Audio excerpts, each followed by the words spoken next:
Saudaraku, firman Tuhan ini biarlah membawa kita untuk percaya sungguh-sungguh bahwasanya mujizat Tuhan masih berlangsung. Bahwasanya penginjilan yang berhasil adalah penginjilan yang disertai dengan kuasa Tuhan, yang disertai dengan tanda-tanda, yang disertai dengan kesembuhan orang sakit, yang disertai dengan kebebasan yang terikat. Itulah dia macam penginjilan yang dilakukan oleh Tuhan Yesus. Dan Tuhan sendiri berkata, pekerjaan-pekerjaan yang aku kerjakan akan kamu kerjakan. Bahkan pekerjaan-pekerjaan lebih besar daripada ini karena aku pergi kepada Bapa. Ini bagi setiap orang percaya. Biarlah firman Tuhan ini membuat saudara percaya bahwasanya mujizat masih berlangsung. Dan Tuhan mau memakai saudara dalam hal ini. Dan juga terlebih-lebih membuat saudara lapar dan haus akan pelayanan yang berkuasa. Lapar dan haus akan tanda ajaib, tanda mujizat. Lapar dan haus akan karunia Roh Kudus yang memang sudah diberikan Tuhan pada gerejanya, terlebih gerejanya pada akhir zaman ini. Firman Tuhan berkata, mintalah maka akan diberikan kepadamu, carilah maka kamu akan mendapat, ketuklah pintu maka pintu akan dibukakan bagimu. Siapakah yang mau mencarinya dengan sungguh-sungguh? Nah, oleh sebab itu mari kita rindukan, saudaraku, kuasa dan tanda mujizat Tuhan ini. Jangan puas, saudaraku, dengan pelayanan yang biasa-biasa saja, ya. Harus terjadi mujizat Tuhan dalam tiap-tiap kebaktian kita, amin. Karena Tuhan kita ajaib adanya. Kalau saudara membaca kitab kisah para rasul, karena itu kisah perbuatan dari Roh Kudus, amin. Ya, mujizat Tuhan banyak kali terjadi dalam kisah para rasul. Dan biarlah pada akhir zaman ini lebih banyak lagi mujizat Tuhan. Amin. Kita akan membaca kisah Rasul pasal 8 ayat 1 sampai 13. Haleluya.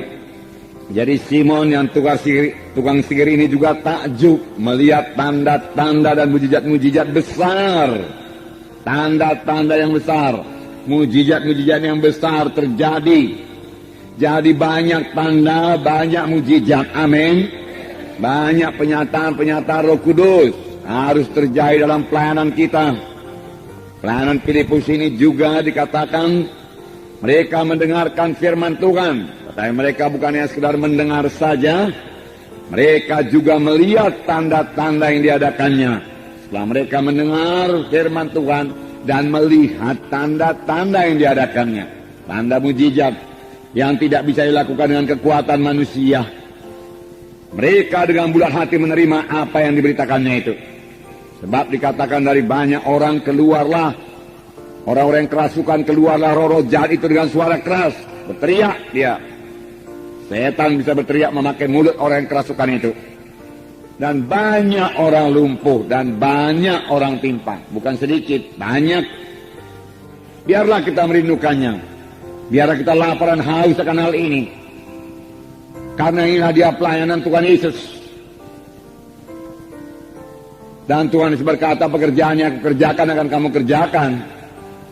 Sidang akhir zaman ini yang mengerjakannya. Sebab tanda orang percaya, mereka itu akan meletakkan tangan dan seorang sakit, lalu orang itu akan sembuh. Dan mereka itu akan mengusirkan setan dalam nama Yesus. Dan setan bisa tunduk dalam nama Yesus. Nah, saudara, setan bekerja sepanjang zaman. Dalam pelajaran-pelajaran kita yang lalu kita telah melihat bahwasanya setan berusaha menghancurkan gereja pertama. Setan tidak peduli walaupun gereja itu masih sangat muda. Lebih cepat dihancurkan lebih baik. Itulah dia setan. Ya, pada waktu terjadi mujizat Tuhan, orang lumpuh disembuhkan, saudaraku. Kemudian mereka mengancam rasul-rasul dan berkata kepada Petrus dan Yohanes, jangan lagi mengajar dalam nama Yesus. Kami tangkap engkau. Kami punya kuasa menangkap engkau. Kalau engkau mengajar lagi dalam nama Yesus, diancam. Tetapi ancaman ini bukannya menakutkan rasul-rasul, tetapi bawa mereka berdoa dengan sungguh-sungguh dan berserah hati berdoa, sehingga saudaraku, gereja pertama bertumbuh dengan cepat dan kuasa dan mujizat Tuhan bertambah-tambah lagi dinyatakan. Amin, saudara. Firman Tuhan mengatakan demikian. Bertambah-tambah lagi dinyatakan. Mujizat-mujizat terjadi dan banyak orang diselamatkan. Dalam Kisah 5 ayat 12 saya bacakan kepada saudara. Kisah 5 ayat 12. Dan oleh rasul-rasul diadakan banyak tanda dan mujizat di antara orang banyak. Semua orang percaya selalu berkumpul serami Salomo dalam persekutuan yang erat. Jadi bukan berpihak-pihak mereka, dalam persekutuan yang erat. Amin. Nah, milikilah persekutuan yang erat satu sama lain. Persekutuan yang erat. Dalam satu sidang harus ada persekutuan yang erat. Harus bersehati. Dan sidang itu bisa diberkati Tuhan. Amin. Rumah tangga yang bersehati adalah rumah tangga yang diberkati Tuhan. Amin. Ayat 14. Dan makin lama makin bertambahlah jumlah orang yang percaya kepada Tuhan, baik laki-laki maupun perempuan. Nah, langkah baiknya ini, ya. Bahkan mereka membawa orang-orang sakit keluar ke jalan raya dan membaringkannya di atas balai-balai dan tilang, supaya apabila Petrus lewat, setidak-tidaknya bayangannya mengenai salah seorang dari mereka. Jadi karena tidak sempat lagi meletakkan tangan, bayangan Petrus saja menyembuhkan. Bukan bayangan Petrus menyembuhkan, kuasa Tuhan menyembuhkan. Karena mereka punya iman pada Tuhan. Amin. Dan bayangan Petrus itu hanya sebagai point of contact saja. Ya. Mereka sembuh. Ayat 16. Dan juga orang banyak dari kota-kota sekitar Yerusalem datang berduyun-duyun dan membawa orang-orang yang sakit dan orang-orang yang diganggu roh jahat.